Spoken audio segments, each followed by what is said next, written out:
네, 안녕하세요. 스테이션B의 강정입니다. 드디어 포뮬러 2 월드 챔피언십이 한국, 바로 이 서울 땅을 밟게 됐습니다. 진짜 몇 년 동안 기다려왔던 경기인데 결국에는 이렇게 개최가 성황리에 되고 있습니다. 사실 이 포뮬러 2는 이번에 더블 라운드로 토요일에 15라운드가 그리고 또 일요일에 16라운드가 열리면서 이번 21, 22 시즌에 파이널레를 장식하게 되는 아주 뜻깊은 무대로 되어 있는데요. 먼저 이 본격적인 경기가 시작되기 앞서서 이곳 트랙에서 펼쳐지고 있는 또 다양한 부대 행사들이 있습니다. 제일 먼저 이 포르쉐 타이칸 택시 타임이 있었는데요. 자, 이 택시 타임에는 특별히 저희 담당 PD를 보내가지고요, 여러분들에게 먼저 이 운전석의 위치에서 보는 트랙의 느낌부터 전달을 해드리도록 하겠습니다. 이 잠실 주경기장의 서킷 레이아웃이 굉장히 독특합니다. 초반 섹터 부분은 아주 테크니컬한 코너들이 가파르게 연결이 되고 있고요. 그리고 시케인을 통과한 후에 이 스테디움 안쪽으로 내리막을 타고 정말 그 미끄럼틀을 내려가듯이 들어가고 나면 새롭게 포장이 된 경기장 안쪽에 있는 이 섹터 2 구간으로 이어지게 됩니다. 우측에 큰 무대를 중앙에 두고 그 주변을 한번 빙 둘러두는 이러한 코너를 연속 코너로 배치를 해놨고요. 그 코너가 끝나고 나면 우측 끝에 어택 모드를 활성화할 수 있는 액티베이션 존이 우측 벽 쪽에 바짝 붙어 있습니다. 그러니까 이 추가 부스트를 쓰기 위해서는 약간 레이싱 라인에서 비틀어져서 이 오른쪽 벽에 갔다가 와야 되는 수고를 좀 해야 되지만, 이를 통해서는 4분 동안 추가적으로 30kW의 출력을 끌어올렸을 수 있는 베네핏이 주어지기 때문에 언제 이곳을 공략하느냐도 승부에 큰 영향을 미치게 될 것입니다. 자, 이어지는 이 경기장을 빠져나간 구간은 이제 고속 섹터 3 구간으로 연결이 되는데요. 17번 턴과 18번 턴은 풀 가속을 유지한 채로 돌아나가는 고속 S 구간이 되겠습니다. 그리고 이어서 이 대로변을 끼고 나가게 되는 가장 노폭이 넓은 이 19번 턴과 20번, 21번 턴. 아무래도 여기는 안전해 보이긴 하지만 또 그만큼 추월 경쟁과 아주 늦은 브레이킹 배틀이 일어날 것으로 보이기 때문에 이곳에서는 꽤나 많은 사고가 일어날 수도 있을 것 같습니다. 자, 이렇게 일단 여러분들 트랙을 한번 돌아봤는데 어떠세요? 일단 차 안에 있는 시야에서, 그리고 특히나 바닥에 납작 앉아있는 이 포뮬러 2의 조종석에서는 주변이 콘크리트 벽으로 다 막혀있기 때문에 모든 코너 하나하나가 블라인드 코너입니다. 시야가 완전히 막혀있는 이러한 코너이기 때문에 극도로 정말 많은 스트레스를 이 드라이버들이 받으면서 운행을 해야 되고요. 추월을 하고자 할 때에도 사실상 코너 뒤쪽의 상황을 알 수가 없는 약간의 또 미지의 영역이 남아있기 때문에 굉장히 좀 많은 담력을 요구하는 이러한 트랙이라고 볼 수가 있겠습니다. 자, 이런 택시 타임 외에도 이 포르쉐 팀에서 이 특별하게 게러지 투어를 진행한다고 그래가지고 또 제가 한번 신청을 해봤습니다. 그래서 게러지 투어를 한번 다녀와 봤는데요. 하필이면 게러지 투어를 하는 그 순간에 굉장히 중요한 작업을 하느라 이 포뮬러 2의 카우를 다 벗겨낸 채로 포르쉐가 아주 컨피덴셜한 작업을 하고 있어서 저희가 촬영을 하는데 약간의 제약이 생겼습니다. 과연 어떤 일이 있었는지 한번 보고 오시죠. 네, 이제 저희는 포르쉐 팀 게러지를 구경하러 이동을 하고 있습니다. 옆에 김학수 기자 같이 가고 있고요. 오, 자, 포르쉐 오피셜 세이프티카. 네, 이제 이번 시즌에 세이프티카는 타이칸 터보 S가 쓰이고 있습니다. 네, 코스 위원장이 타는 차는 아이오닉 5가 있네요. 여기가 이제 팀 피트들이 몰려있는 뒤쪽 공간이 되겠고요. 요 앞쪽이 차량들 정비를 하고 있는 피트, 이동식 피트. 포뮬러 2는 이런 식으로 매 도시를 옮겨 다니고 정규 경기장에서 경기를 하는 게 아니라 그때그때 지어지는 트랙, 시내에 있는 임시 시가지 서킷에서 하기 때문에 이렇게 이동식으로 텐트를 다 패키지화해서 그때그때 자기들이 지어서 정말 필드에다가 지어 올리는 이런 형태의 피트 구성을 가지고 있습니다. 흡사 WRC랑 좀 비슷해요.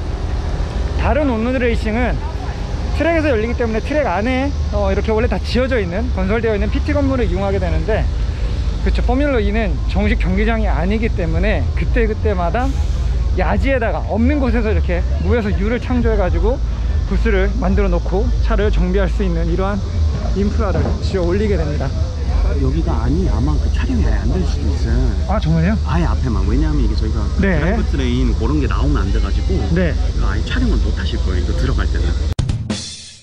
이게 좀 안타까운 상황일 수도 있는데 포르쉐의 게러지 내부를 공개할 수가 없는 상황이었습니다. 들어가 보니까 차의 카우를 전체를 다 벗겨놓고 내부가 지금 다 드러난 상황에서 정비를 하고 있었거든요. 그래서 워낙 그 팀만이 볼 수 있는 약간 좀 민감한 장면들이 지금 많이 나오고 있는 상황이어가지고 촬영이 아예 금지가 됐습니다. 근데 덕분에 쉽게 보지 못하는 포르쉐의 포뮬러 2 경주차의 이 내부 그림들을 꽤나 좀 많이 볼 수가 있는 상황이 됐었거든요. 그래서 그거를 제가 지금 영상으로는 담지는 못했지만은 귀한 장면들을 좀 목격을 했습니다.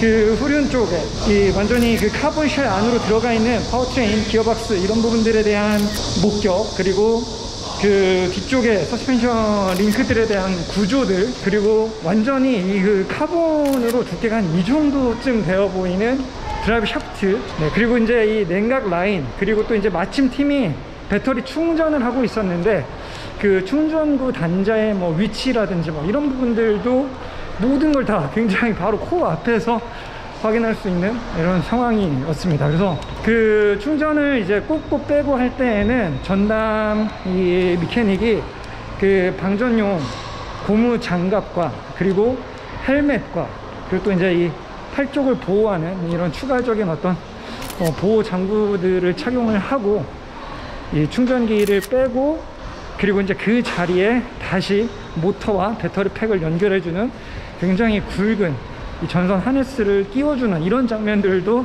목격을 할 수 있었습니다. 이걸 영상으로 보여드리지 못해서 좀 아쉽기는 하지만 오히려 카울이 벗겨져 있는 모습을 보면서 포뮬러 2의 구조를 조금 더 섬세하게 이해할 수 있었던 것 같아요. 자, 이 포뮬러 2의 타이어가 좀 굉장히 독특하죠. 풀 슬릭 타이어가 아니고요, 올 웨더 타이어입니다. 그러니까 굉장히 부드러운 컴파운드지만 빗길이 빠져나가는 배수 홈이 트레드가 우리 일반 양산형 타이어처럼 나 있는 약간 파일럿 4S랑 좀 비슷한 느낌의 타이어인데요.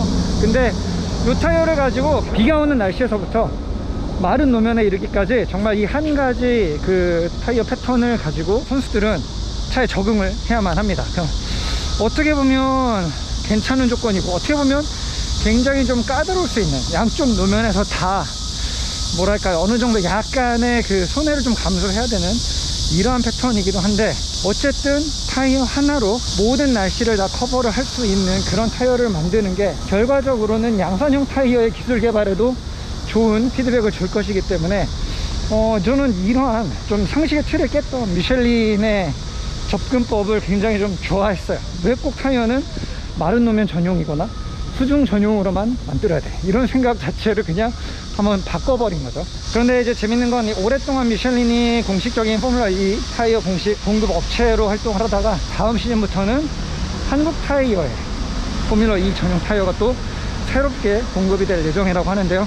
과연 한국 타이어는 또 어떤 패턴의 타이어를 들고 들어오게 될지 굉장히 또 궁금하기도 합니다. 과연 지금 타이어보다 랩 타임이 더 줄어들지 더 늘어날지, 이런 부분들도 굉장히 좀 기대해 볼 만 하겠고요. 자, 이 15라운드의 예선전은 결국 날씨가 모든 승부를 뒤집어 놓았습니다. 예선 초반에는 맑았지만 그룹의 예선 후반부에는 비가 제법 내기 시작하면서 트랙의 상황이 점점점 안 좋아졌고, 나중에는 물 웅덩이들까지 생기면서 많은 차들이 흔들거리는 위태로운 모습들을 보이면서 전혀 예상치 못했던 예선 결과가 나오기도 했습니다.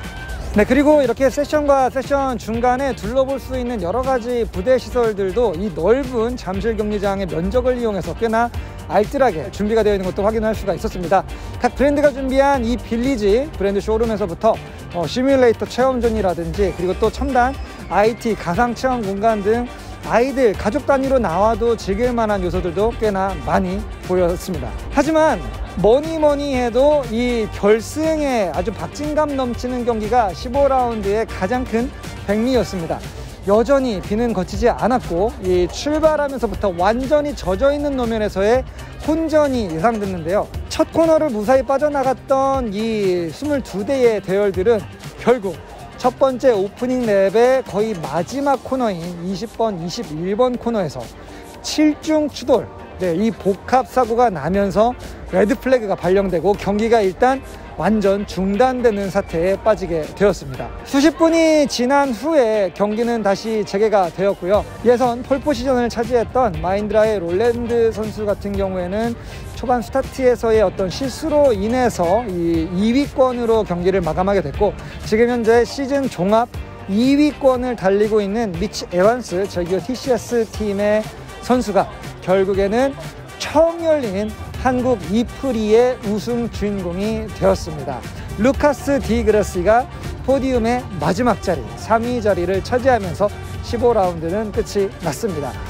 정말 이 날씨가 오늘 오락가락 했는데요. 예선 후반부까지 비가 오던 이 날씨는 정작 또 결승에 중후반부로 가면서 완전히 비가 갠 이후 조금씩 트랙이 말라가기 시작했고, 그리고 이제 후반부로 들어서면서 본격적으로 이 포뮬러 2들이 가지고 있는 최고 성능을 발휘할 수 있는 그러한 노면이 드러나면서 계속해서 패스티스 랩타임을 당겨가는 이러한 박력 넘치는 후반부의 페이스업도 확인할 수가 있었습니다.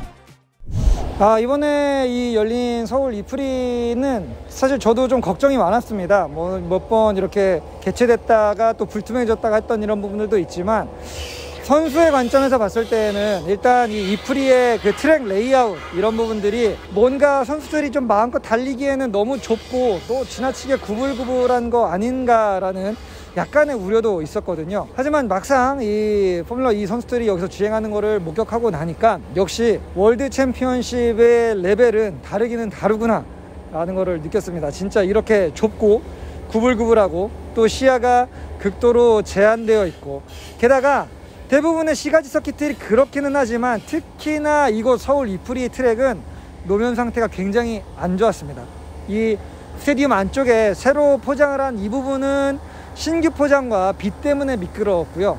일반 기존 도로를 활용했던 구간들은 부분 덧댄 포장이라든지, 그리고 또 이 걷어낸 시설물이라든지, 또 기본적으로 함몰된 구간들이라든지 이런 것들 때문에 굉장히 많은 차량들이 고속에서 흔들흔들거리는, 하지만 또 정말 기가 막히게 그거를 컨트롤하면서 잡아내는 이러한 모습들도 많이 연출을 해주면서 네, 굉장히 좀 재미있게 몰입해서 경기를 봤던 생각이 납니다. 그리고 무엇보다도 소리가 없고 배기가스가 없기 때문에 관중들이 생각보다 트랙에 굉장히 가깝게 갈 수 있는, 바로 코앞으로 차를 지나가는 것을 볼 수 있는 이러한 새로운 경기장의 형태를 만들어줬다는 것도 이프리에 갖는 굉장히 인상적인 점이었고요. 네, 자, 이제 2022 시즌을 끝으로 젠2 경주차는 사라지게 됩니다. 이제 다음 시즌에는 지금보다 약 100kW가 더 빠른 강력한 350kW급의 젠3 포뮬러 2가 등장하게 되는데요. 내년에도 서울 이프리 성공적으로 열리기를 바라보면서 오늘 영상 마치도록 하겠습니다. 시청자 여러분들 감사합니다.